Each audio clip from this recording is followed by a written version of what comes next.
Okay, it's 8:30, so we're going to get started. Welcome, everybody. I'm Laura Kennedy, Lower School Director, if I haven't met you. Today's topic, we're really lucky to have as part of our faculty a well-known, nationally known expert on technology. And so our CIO, Chief Innovation Officer, Joe Carver, will be talking today about social media and its influence on our core values as our main presentation. And then when that's finished, Andre Luciano, who's our new after-school program manager and summer school, will be available to talk about his program, and then we'll have time for question and answer. So I'd like to introduce Joe Carver.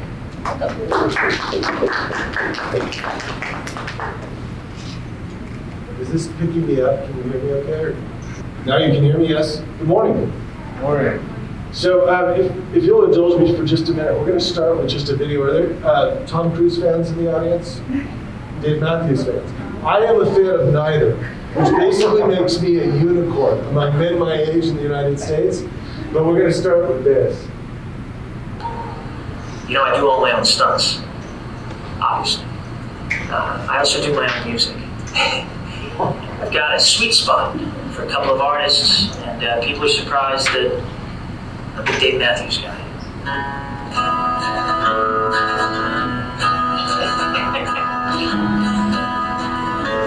Seems like an angel. You got your ball, you got your chain, tight, to me tight, yeah, Of course, I don't sing as good as him, but I could probably beat him up in a fight. So about 2 years ago, I was in an office meeting with my previous head of schools, and we were in the heat of the presidential election. And I boldly said that this would be the last election where we could take on face value that a video that we were watching was actually the person speaking. So I'm sure that you already figured out, but that wasn't Tom Cruise. When that video appeared on the internet, it went around the world in a matter of hours. Got likes from tons of celebrities, appeared on all sorts of news channels, was everywhere you could see. But it was a deep fake. And a deep fake is a pretty simple form of technology that uses images, sometimes motion images, sometimes still images, and vocal recognition to overlay, to create the image of having someone say something that someone else had said.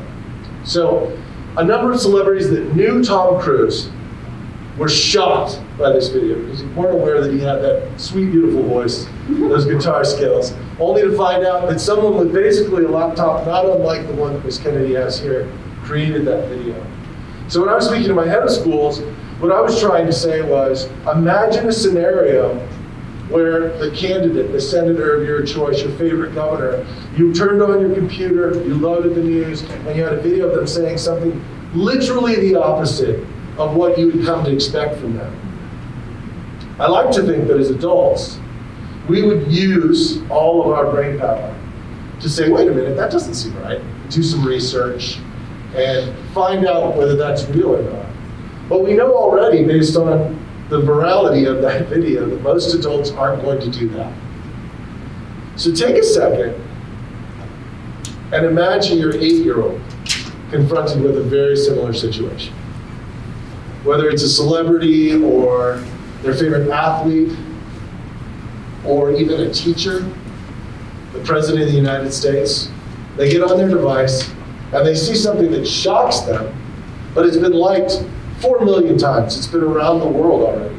Can we really expect them to know the difference? And if they don't know the difference, how long before they give up the hope of ever knowing what's real and what's not real?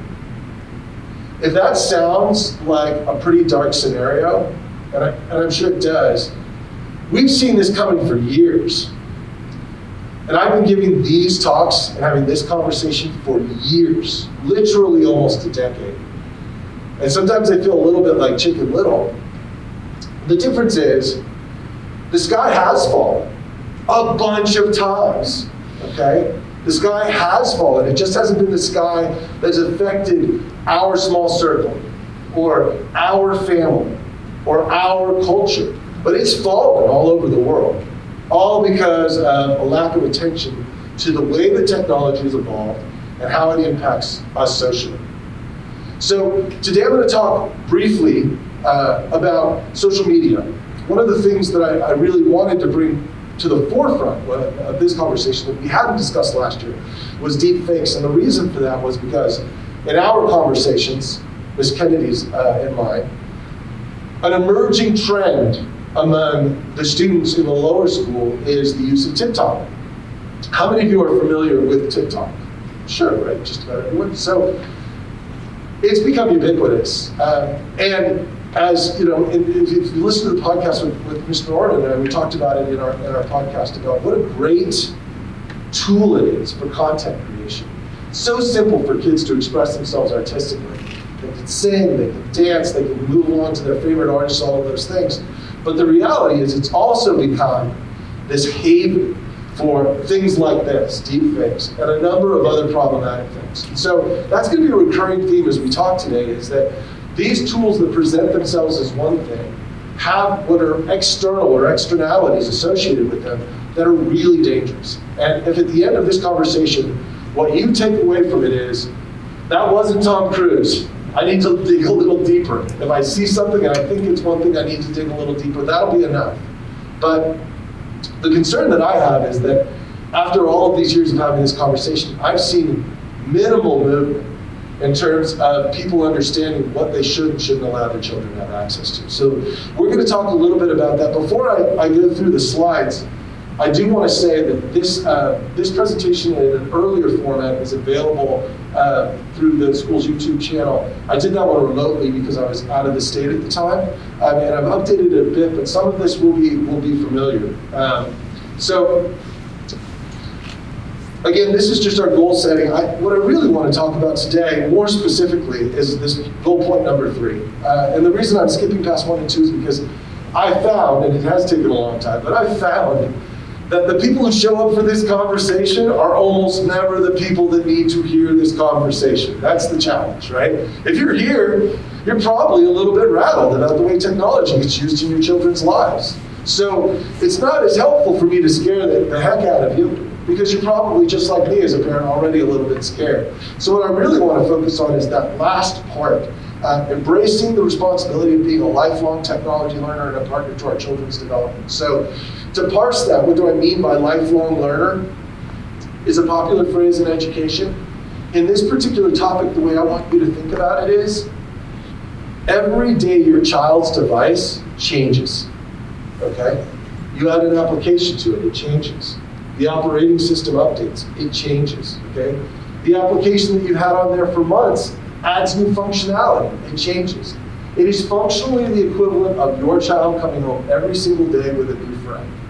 And if your child walked through the front door with a new friend, and they were as excited as they are about their phones or their iPads, their Chromebooks, their laptops, you would find out everything you could about that friend, okay? And if you start to think about whatever device your child has that way, then you will be at least 2 steps ahead of where most people are. So we went through this in last year's presentation. I think that the thing that shocks most people is the kids your age, amount of time that they spend on their devices, just under 5 hours a day.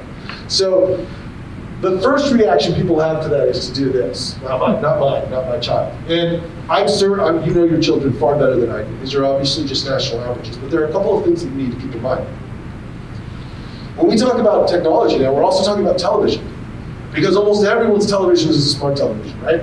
Almost everyone's has an ecosystem built into it that can leverage internet or all sorts of other smart complex functions. So television time factors into that as well, all right? Secondly, schools, in an attempt to prepare students to enter into a world that is largely driven by technology, are providing technology at a younger and younger age, all right? So it may be that your child is a first grader and hasn't had tremendous exposure to devices, but they're also giving that time in school. And while we moderate it, we pay very close attention to that, they're adding up hours there. I'm gonna bounce around a little bit through some of these categories. What I really wanna focus on are the second category and the fourth, chat and social media. So those are obviously among the most dangerous. When I spoke to this group last year, we focused on Discord, and I still think that that's an important conversation topic. How many of your children are gamers or play video games? We have a lot. So how many of you are familiar with what Discord is? So Discord is functionally like a voice chat service that gamers engage in so that they can talk while they play one another in their role-playing games, in their RPGs. And so I might be in a game with Alex, and then we might, at 6 o'clock on Thursdays, log in to play our game. And so our friends who play that game with us will log in also, so that we can communicate to one another. So you see lots of gamers like to wear their headsets for that reason, they have the microphone. The challenge is that it's really easy for someone that they don't know to join those conversations, all right? So Discord's become a very, very active tool for people to try to meet children, to try to recruit children, try to talk to children, try to talk to strangers. So the challenge as parents is, we think our kids are playing a video game with some of their friends from school. They've got a headset on. When we look at the screen, everything looks like they're playing their normal video game, and they're having conversations that seem harmless enough. But we really don't know who's on the other end of that, okay? This is also true of a number of these other chat apps that have become sort of problematic. Clubhouse, and again, the recurring theme. These all started as places for people of similar interests to gather. That's what Clubhouse was. Clubhouse said, I'm gonna find the Clubhouse for baseball card collectors. And I'm gonna be able to talk to everybody that's interested in baseball card collections and make trades and all of those things. Well, if I'm someone that's looking for an opportunity to exploit a group, then it's a natural place to go, right? So, as quickly as I can talk to you about these specific services, more of them will come to the forefront, right? So, if we go back next year and we play this video, we'll think it was so quaint that I was talking about Discord, just like your kids think it's so quaint when you talk about Facebook, right? Is if you want to end a conversation in technology with your children, talk about Facebook, and their eyes will glaze over like, what year do you think this is? That's how quickly it evolves, all right? So take a minute and just think about, I know we have people here from first, second, all the way up through 5th grade, and ask yourself, between the arcade games on phones, between television, between whether they use a social media, whether they're on YouTube, TikTok, Netflix, Clubhouse, Discord, Lego, Minecraft, Fortnite, is that time really that far off? I mean, I think it can't be. It really can't be. We have to look at the whole picture. We have to look at the whole picture when we're talking about our children's usage. So, how many of you have seen The Social Dilemma? Okay, so remember that thing I said about the Tom Cruise video? Forget that. That's not your takeaway. Your takeaway is go watch The Social Dilemma. If you haven't seen it, it's available on Netflix. It was made in conjunction with the Center for Humane Technology. And basically, it charts the emergence of the technologies that we're talking about today. Social media, primarily Facebook, Twitter, but others as well. It is made by folks who have left those companies and largely left them out of ethical concerns. So I want to take a step back and dispel this notion that these are evil organizations and corporations. They're corporations, which means that inside those corporations there's good people, there's bad people, there's designers that are great, there are probably some underperforming employees. They're everything every corporation is. Here's what's different. They built artificial intelligence.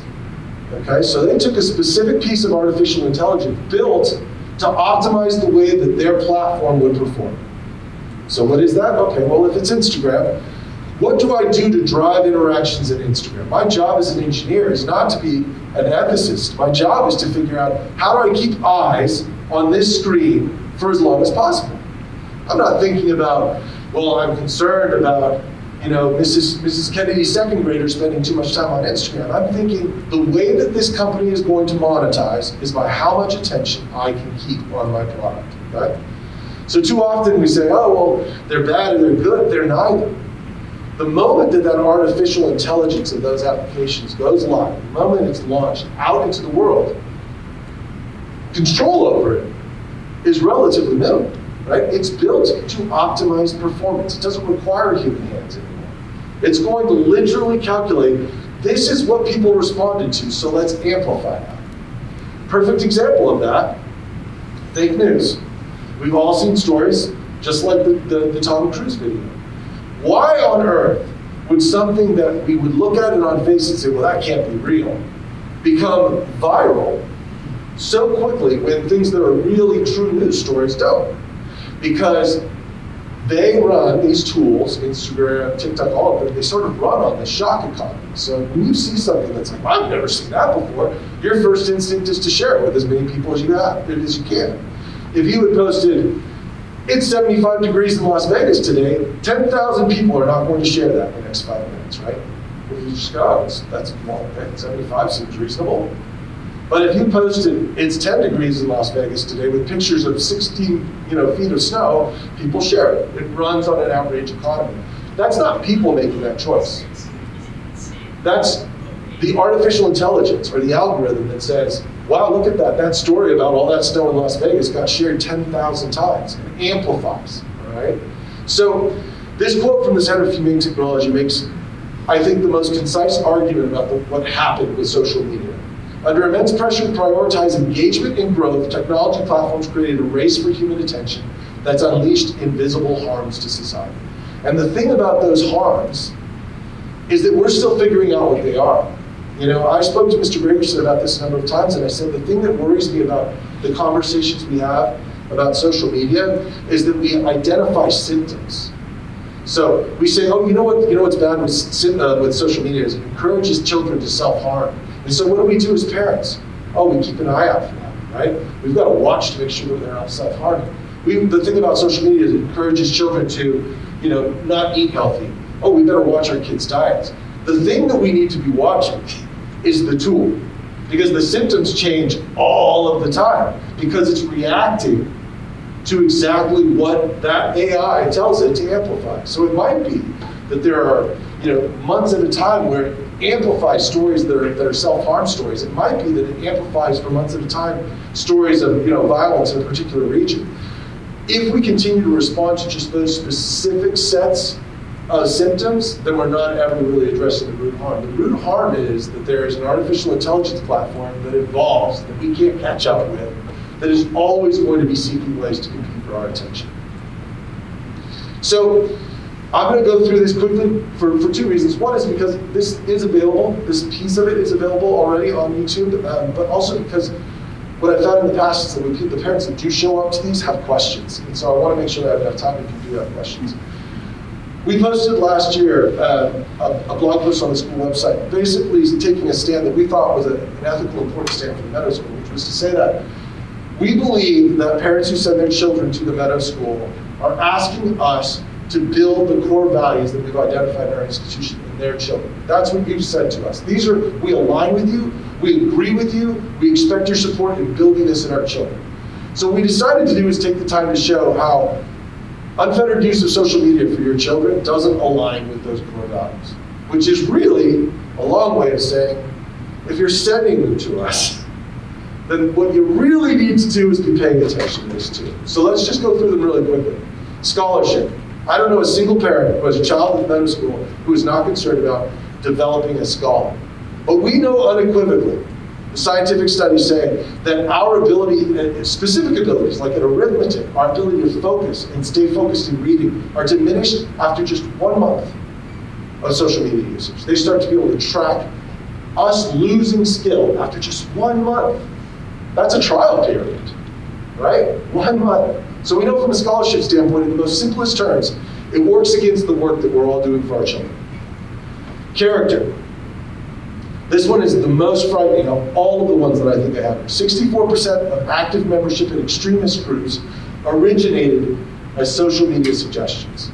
Meaning that somebody was looking for people that agreed with them about something on social media and eventually created enough of a profile, enough of an identity that extremist groups were able to work to incorporate those people into their beliefs and build a bigger extremist organization. Okay? So 64% of people that have identified that became a part of an extremist group initiated their contact through social media. The other side of the coin, obviously, we have the ability to meet like minds, right? We get the ability to relate to like minds. So there are obvious positive uses to these social medias. But again, that's symptomatic, right? The question needs to be, is the tool as a whole of value to us? Inclusion. When encountering someone with different experiences or beliefs, people are more likely to see them as warm and intelligent and voice the communication channel. So there was a book in 2016 about this, and I think I quoted it in the blog from last year, that said that more of the sociological reason for why we engage in social media is because actually interpersonal conversation, face-to-face conversation is hard. That as creatures, it doesn't come natural to us. And so when we're given an option to avoid it, then we'll take that option. The only thing that drives us out is when those channels are insufficient to satisfy our needs. So you can imagine that there was a time when the only channel beyond face-to-face communication was like written letters. And we'd say, well, I can't wait 4 days to get an answer to this, so I'm going to hike on over to the neighbors and ask them if they can take care of my horses. And then, 50 years later, it was the phone. Well, that helps, but there were still situations where I called, they didn't answer, I'm going to go over and see them. So the process is such that if we have a communication channel that adequately substitutes for face-to-face conversation, we will choose that. Well, guess what? There's 100 of them now, right? You can send a tweet, you can send an instant message, you can send a regular text, you can leave something on their Facebook, you can send any number of channels. And so as a result, we've moved away from having interpersonal conversations where we talk to one another. The studies indicate that the most important trait for developing tolerance and understanding of other people is face-to-face interaction. Because when we're confronted with difference on a screen, we have 50 other tabs that we can just move away from. We can just close it. We can exit out. The conversation is not obligatory. But when we're in a room and we see somebody and we interface with them as a human, that's when we take in their humanity. And that's where we develop tolerance and inclusion. So I think we talked a little bit about this before, but discovery. I know that I walk around these different communities and I see these kids, the work that they're doing is incredible, right? Imagine that your children, the work that we did to find out the story of the Titanic, which was one of the first term papers I wrote, the work that I did in the Sonoma County Library to collect all of that information to write that paper. For every accurate piece of information that our children will find now, they'll probably find 6 or 7 inaccurate pieces of information, because that's the rate that inaccurate information travels in terms of against accurate information. So for every time something is out there that is telling the accurate story, there's 6 times that amount of information available to our children that is inaccurate. So the search for truth, itself is a challenge. A challenge that we never had. Like we relied on oral tradition, we relied on our libraries, we relied on microfiche, all of those things. Our kids rely on this, and it's really an unreliable narrative. So the challenge to make sure our children know the truth is made even more difficult by the amount of time that they spend on the internet and in social media.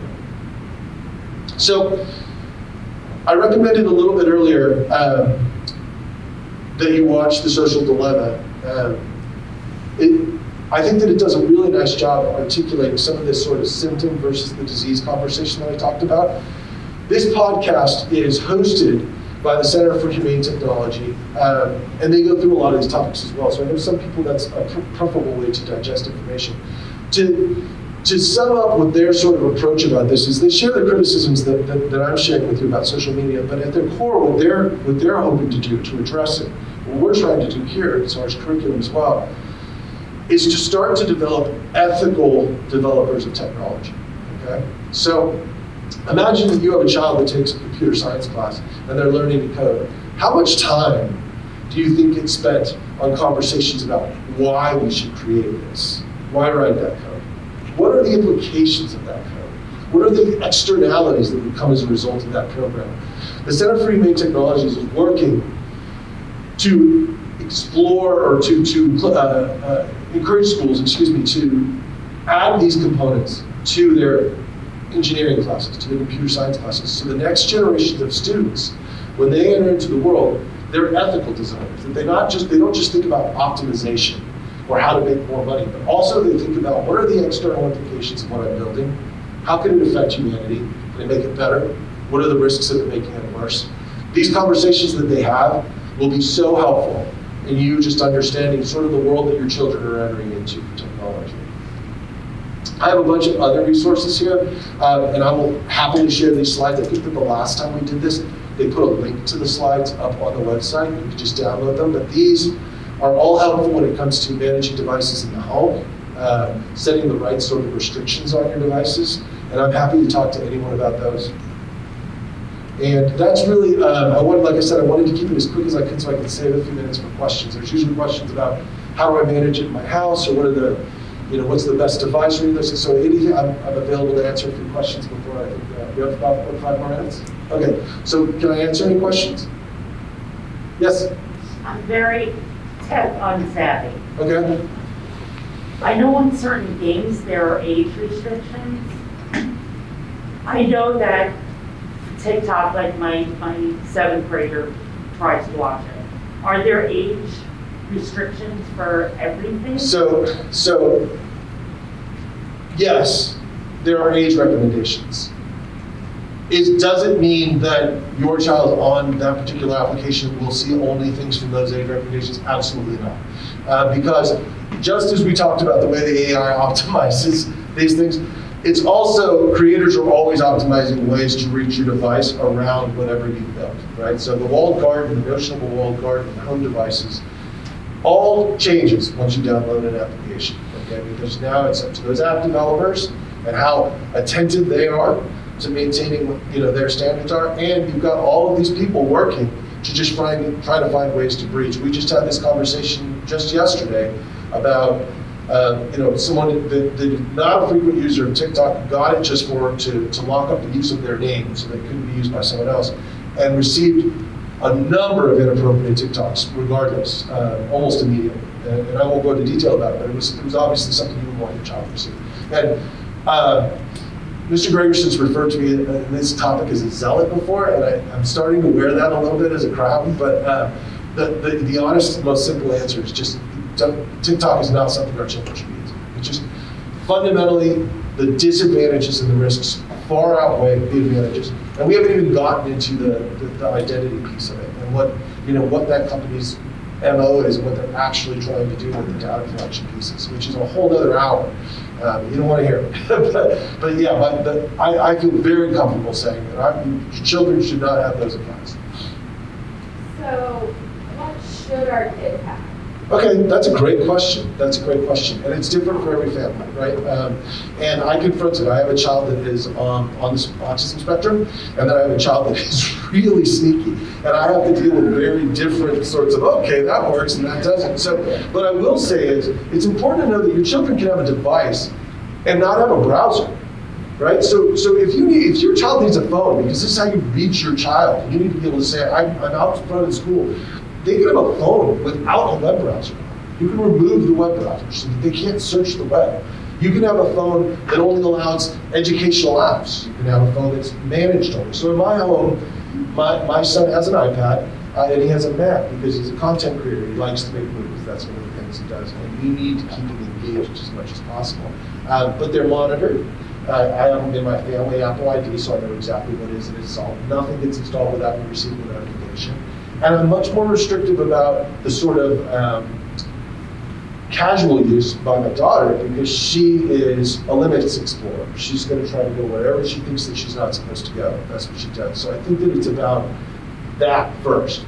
The second thing is, I think that it's important that whatever operating system that you bring into your children's life, it's one that you know and are comfortable with, and comfortable navigating, because they absolutely will know more than we know pretty quickly. So, if this kid says, I want an iPhone, and you've not used an iPhone, and you're an Android family, I discourage it, because you need to be comfortable. As far as the ages for use, I think that the Meadows School does, and I thought this before I came along, I think they do a really good job of introducing devices in the right ages. So they introduce iOS managed iPads to begin with, so it's educational apps only, and then we move up to Chromebooks, and then we move to a full-blown operating system a little bit later, and that sort of is about building users who understand the risks and rewards of what they're doing. So there's not a hard, fast answer to it, but I will say, and Ms. Kennedy and I have talked about this before, the best rule for this is once you give a device to your child is to once a day check in with them and say, show me how you or show me how to. Those are the two that we constantly reference. Hey, show me how you get to da-da-da, and show me how to do da-da-da, and see how they're navigating. Because you will recognize the behaviors of your children far quicker than you'll recognize something on a device. Right? So when I walked by my son's room, it didn't take me too long before I realized that he would turn his screen this way when I walked by. And that was immediately a red flag to me. Well, that's strange. He doesn't ever do that, right? So we're far more likely to notice behaviorally things in our children than we are on their devices. So I know that's sort of a roundabout answer, but it's just different with every child. Like shoot off all the things they play to see if you think they're bad. I'm just going to say no to almost all of them. I would probably say no to almost all of them. I really do discourage gaming in my house for the most part. I make some exceptions. It's always supervised. Usually it's Alex who's playing, with the kids on it, and that's it. I encourage my children to use their devices to create. So when my son wants to build a comic book or he wants to make a film, that's all. I'm all in on that. I'll show him everything I can about it because that's the side of it that I feel safest and most comfortable with. The other sort of just exploring side, much less so. Yes. So how do you remove, and maybe it was from the school board, that with Apple, I just got the Apple device. Oh, wow. So you're talking about items on a tablet. Sure. However, what happens when it's on the television, where the kids get YouTube? Yeah. So how do you remove YouTube if everything is shared without? Yeah, so we could do a whole other one of these on just YouTube. I'm really opposed to kids using YouTube. Right. There's a number of reasons why. There are a number of really good reasons why. I won't repeat them. You will definitely see that if you watch the documentary, The Social Dilemma. You can typically remove, like I was just saying, you can remove the browser from most of your television operating systems, and you can remove the app. So the one thing I will say is YouTube makes a separate app for kids that is called YouTube for Kids. The content is more restricted. Behaviorally, it's still doing the same thing, right? It's still optimizing your kid's attention, saying, wait, we're gonna start this video. If I had not had Alex stop that video, the fake Tom Cruise video, I would have just started the next video, right? Because that's what it does. It's what those attention holes are. So if you have to have access to YouTube, yes, YouTube Kids is an option, but I would discourage you from using it at all. If you want to, you search a specific video and you leave. That's the optimal outcome. In that situation, yeah, you can remove those. You can remove them and you can block them. Most of us probably have networks set up in our home that we can actually block log into specific sites from our home networks. So like I've gone through and I have a few sites that are blocked on my home network so that the kids just can't get to them without me. And that helps too. So if you have Cox Wi-Fi, that's not an endorsement for Cox Wi-Fi, although I'm very satisfied if someone from Cox is out there and wants to copy my Wi-Fi for the rest of my life. I've been very impressed with the amount of controls that they have in their Panorama app, but most of them can do this now. And so, yeah, as a general rule, I don't like anything on the devices that goes to a place that will take my kids somewhere else, right? So that means if there's a browser, they can launch the browser, they can go anywhere else. I don't want that on the device. I want things that are literally local creation tools on my kid's device. Video, filming, claymation, that sort of stuff, that's all internal. It doesn't encourage them to go out into the world. Yeah. So how does the conversation go in your house when your kids push back? Because that's a constant battle at my house. And my kid's a first grader, and I was horrible parent for not letting him play Roblox with his friends. Yeah. As much as he knows that there's only a set amount of time, and when it's done, it's done. Daily conversation I face. Yeah. So that's a good question. And you know what?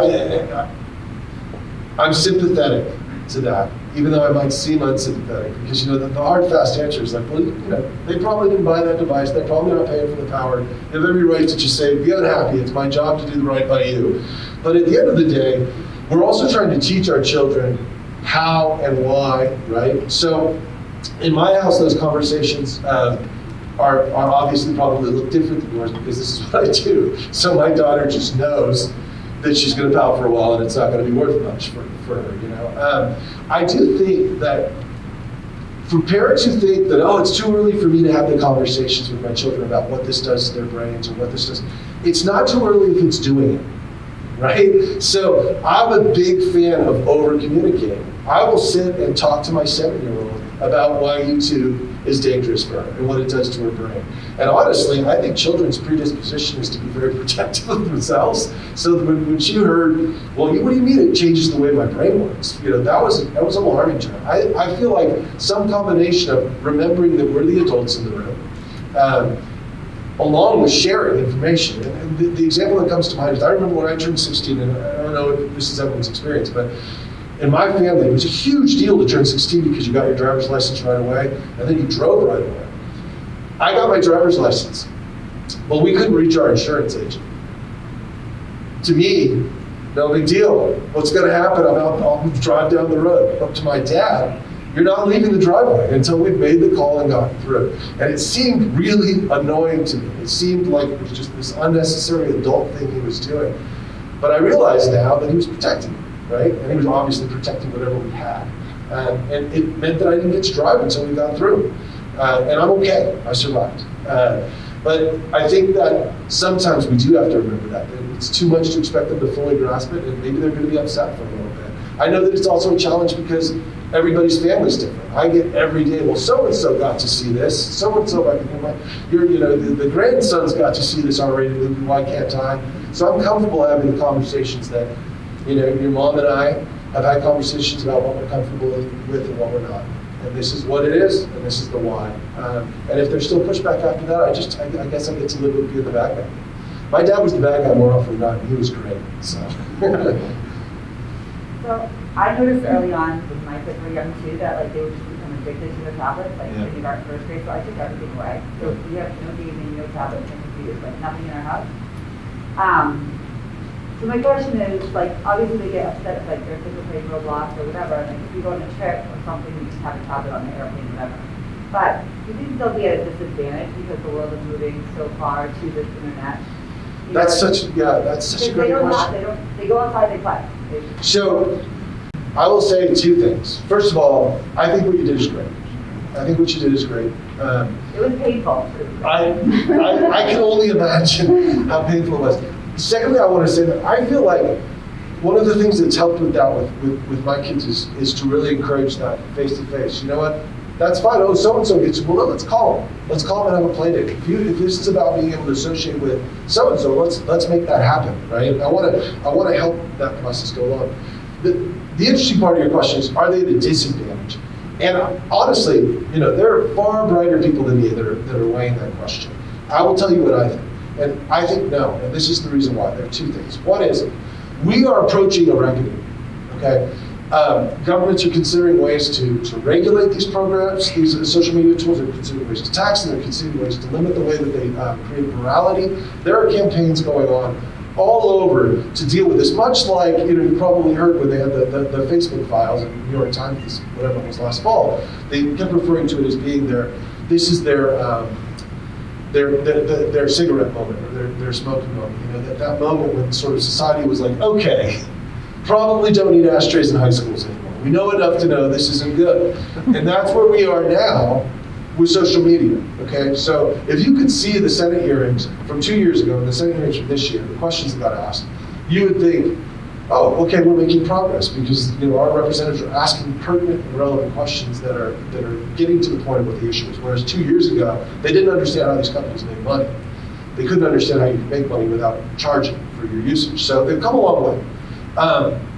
So that's one. We're going to reach a point where it isn't like this. And then the second thing is, the way that these tools evolve is so rapid that I frankly am not all that convinced that anything other than learning the logic of coding and learning how to computationally think is going to be relevant 10 years from now. It's going to be completely different languages. It's going to be completely different build-outs. We're not going to build on local. It won't look anything like this. So the foundation of giving your kids the education of computational thinking and logic, those are the tools that will still be applicable. But I mean, we knew how many of us 5 years ago were like, I've got this Facebook thing down. I'm ready for the next chance. And we thought we were it's useless, right? Those tools are not useless. And I'll give you an example. Last night, today is Mrs. Wool's birthday, right? Mrs. Wool's birthday. So if you see her, wish her happy birthday. My daughter's in her class. My wife wanted to put a video together for her of all the girls saying happy birthday to her. And she said, can I use your Mac so I can use iMovie? And I said, oh, no, they don't have iMovie anymore. And she sort of stared at me. And so since I paid attention, they removed iMovie from the ecosystem and then restored it. And I had no idea. Okay, so, and I'm paying attention to this relatively. So it changes so quickly that I just don't think that there's going to be this sort of like, oh, well, thank goodness I learned how to do, Boolean searches in Google when I was in second grade, and that's why I got this gig and you didn't. I just think it evolves more quickly.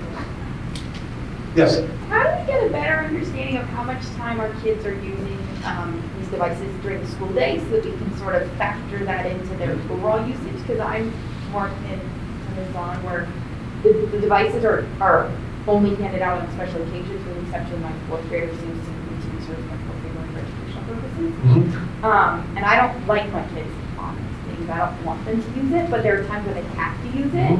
But how do I understand how many hours a day they're doing this? So I can say, no, you're already on this 2 hours in school. You really don't need to use this. So I'm going to let Ms. Kennedy sort of talk about the way that works in the school. I do want to say this one thing before I hand it over is, you hit on something important, which is that, despite all of what we talked about today, there are tremendous advantages to having devices in school in the way that we teach kids. It makes us capable of teaching things that we couldn't do before them. So there are real advantages to a well thought out program and use of those computers. But I'll let Ms. Kennedy talk a little bit about the way that looks in the world.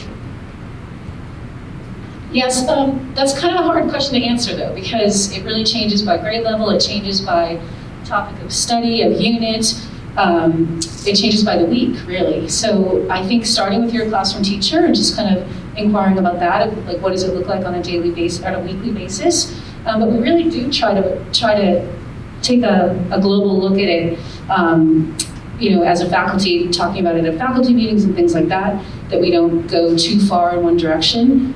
From me walking around all the time, I certainly don't see kids on devices all day. It seems less here than in other schools I've been in, frankly.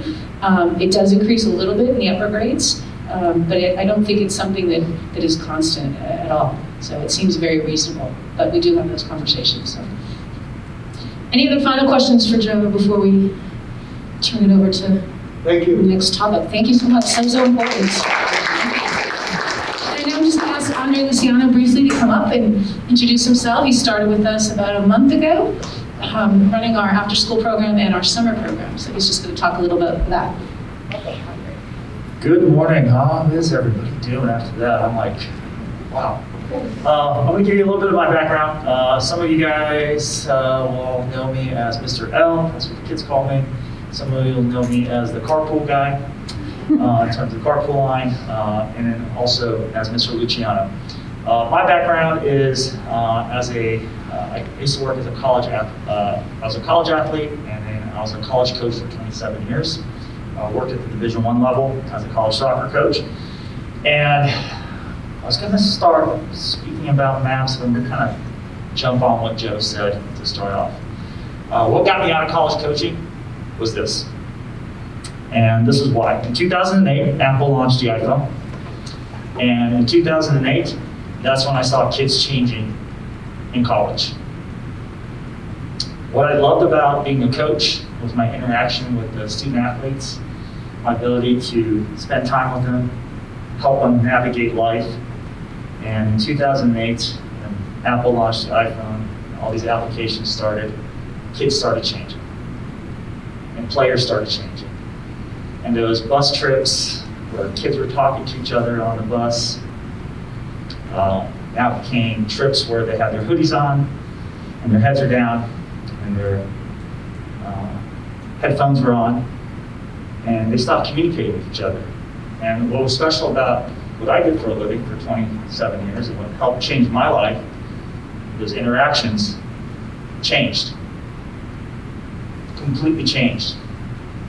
And then one of the other reasons why I got out of college coaching was because I was now responsible for 35 of these phones, and everything that happened on those phones, it was on me as a college coach. I can't tell you how many kids lost scholarships based on the content that they put on social media. The new trend in college athletics is the name and image likeness, which is profiting off of your likes and social media appearances. And I think it's a really, really bad trend that's happening. So one of the things that I think is great about where we are and what I've seen is that as I walk around this the lower school, I never see the kids on their phones, which is amazing to me. That is amazing. That's an amazing sight for me. And so I'm going to kind of segue into this part about MAPS and what MAPS is and what our Camp Mustang programming is all about. Okay? How many of you have children currently enrolled in MAPS? Okay, perfect. So MAPS is an after-school program. There are, I think I have to clear the terminology a little bit. There's an extended day, which is a opportunity for children to come in after school, work on their homework, get tutoring. And as I walk around, I see teachers helping with their homework for the next hour, so that the battle is not at home. Like, I have to do the homework, it's a struggle. The teachers are actually helping them, and for the most part, most kids get their homework done with extended day. There's the aftercare component, which is from 4:30 until you guys can pick them up. If you guys are running late, there's some situations. And then there's the actual programming of MAPS and the variety of programs, which have a combination of arts, academics, and then athletics, some activities. So most of our program, what we're trying to do, is trying to create a balanced program so that every age level from pre-K, K through 5, has the opportunity to make a choice in terms of what they would like to do after school.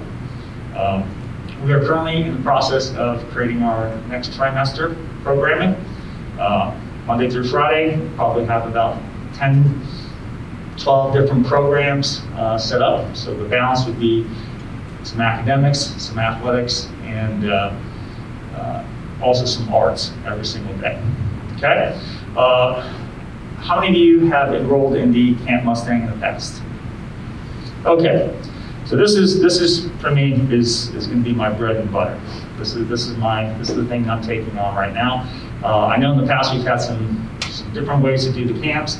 Last year was the first time I think that we had a lot of different choices for the kids, and that's kind of where we're going to go with the Camp Mustang.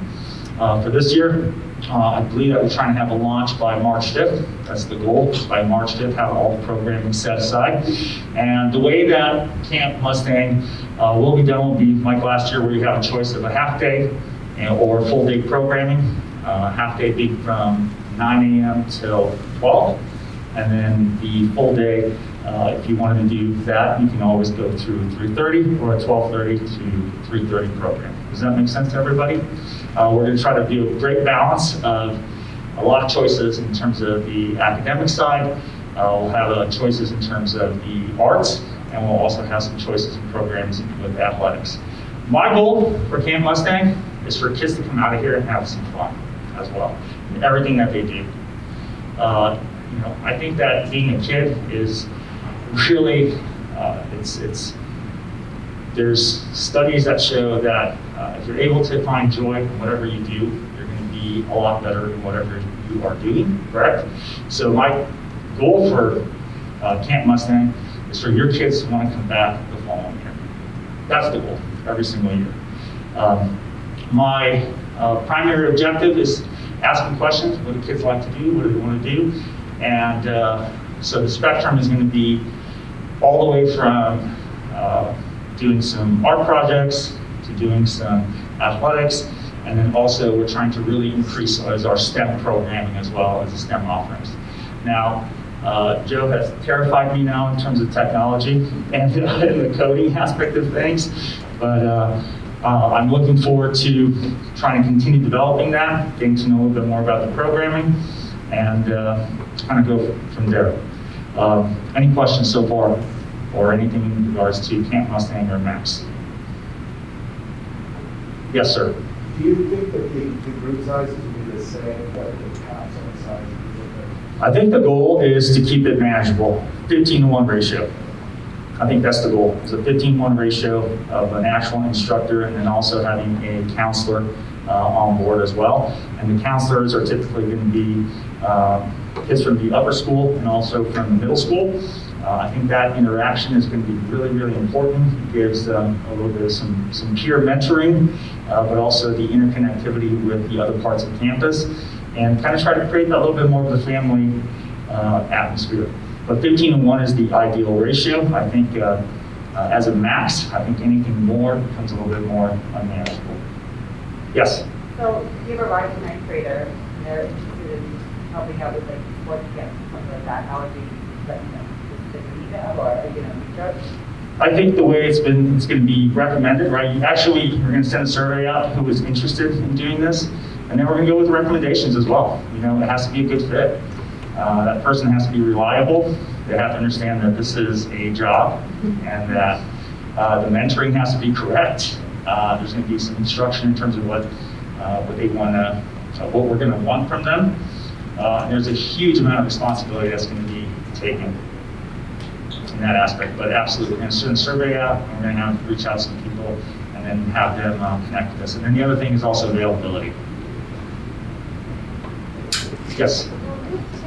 I'm not sure if it's like that,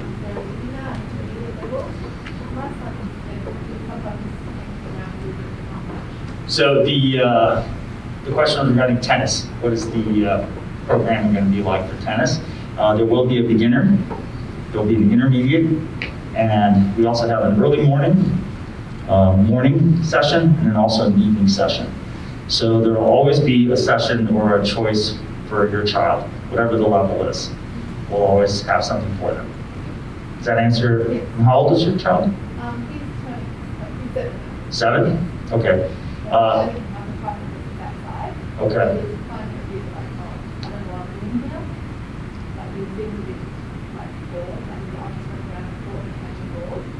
Okay. Well, that's something I've discussed with JL, and that's one of some things that we're trying to increase is our ability to increase from the intermediate maybe to a little bit more the advanced side as well. Yeah, that would be great. Yeah. Thank you. Yes. Just as kind of a follow-up to the previous presentation and the comments about tennis, when we did MAPS last season, it was the first year, or not MAPS, I'm sorry, the summer camp. It was the first year, I think, that the high school and middle school students were serving as active counselors. And my kids had relayed to me on a couple of occasions, and it was addressed immediately that the counselors were on their phones and ignoring the kids. So just as a follow-up to the previous, I'd like to encourage the school to have a zero tolerance policy for those students when they're around, especially the young ones. Yeah, so part of that's education, right? Sitting down and having an actual workshop with the kids that are going to be working camp and understanding, what are you doing with camp. So my background as a college coach is I ran camps for 27 years. And I also had to hire my own personal student athletes to work at camps. You have to educate them. You have to teach them. If you go to any job now across the country and you look at what's going on behind the counter, most kids are trying to look, they're always sneaking a peek, right? They always talk about that sneaking a peek on their phone, right? To see, what's going on. They hear a little buzz, it's a little endorphin kick, and they just try to look down.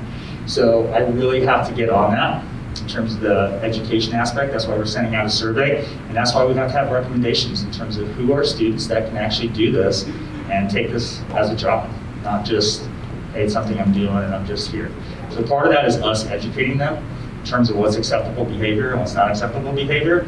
And since this is my first year, that's going to be one of my primary focuses, is really to focus on those people and say, hey, this is what your job is, this is what your responsibilities are, these are things that you can and cannot do. Because the kids, they look up to them so much, and it was as a parent, it made me kind of sad because they felt like they were super excited to be around the upper school students and middle school students, and then they were kind of ignored. Not, just it was unfortunate to see.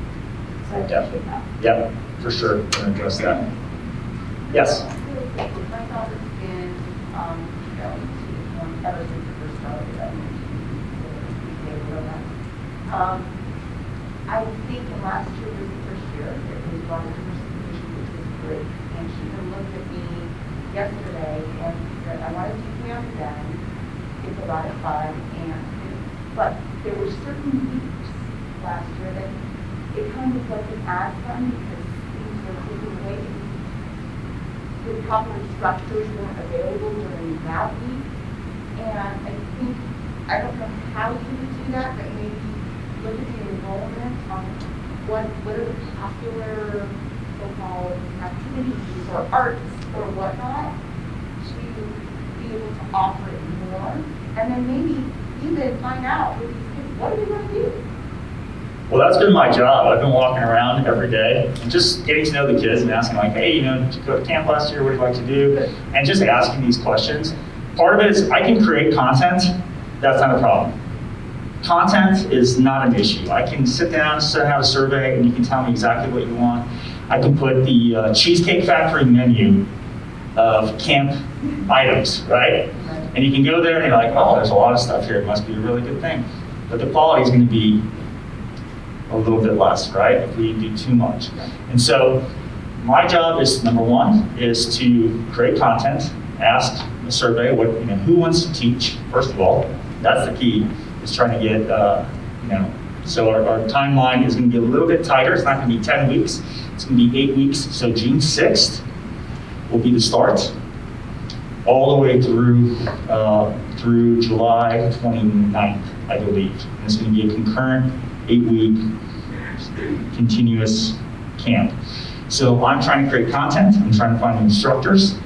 But then also I have to balance out by looking at what has been done in the past and what has been popular and what has not, right? So there's 3 different things that I have to look at. So it's a little bit of a balancing act, and it's a little bit of, last year was a new way of doing the camp, and to try to find out what worked and what did not work. And so here are the things that I've seen that has worked. Legos, kids love Legos, right? They love Legos, they love playing with Legos, they love interacting, being around there, right? Any type of activity, PE activity, outdoor activity, that worked as well. Then you have some that are a little bit more, hey, I'm geared a little bit more towards STEM engineering. So maybe you have 6 or 7 kids in that class, but we have to provide that because it's something that is a need, right? And so there's a balance of the need versus the want, and make sure that it's the perfect fit, right? And that is always, it's an evolving process. So I totally agree, 100%. And it's just a little bit of me trying to figure out what's been working and what hasn't been working. I think also, with tennis, I signed up my son up for tennis, and it's 111 degrees outside. And that's the other thing too. And they're playing tennis, and that goes with MAPS as well, because the first quarter of MAPS, like tennis was offered, I think, Monday, Wednesday, Friday. My suggestion is not to offer tennis on Monday, because they're dressed, you don't have to dress in their uniform, and a lot of them don't have time to change, and no water, and they were exhausted. I mean, it was really hot. Okay. That's going into August, September time. Which is also part of the programming where we have the morning and the afternoon. So if we're going to do any kind of outdoor activities, we're going to try to keep those in the morning side.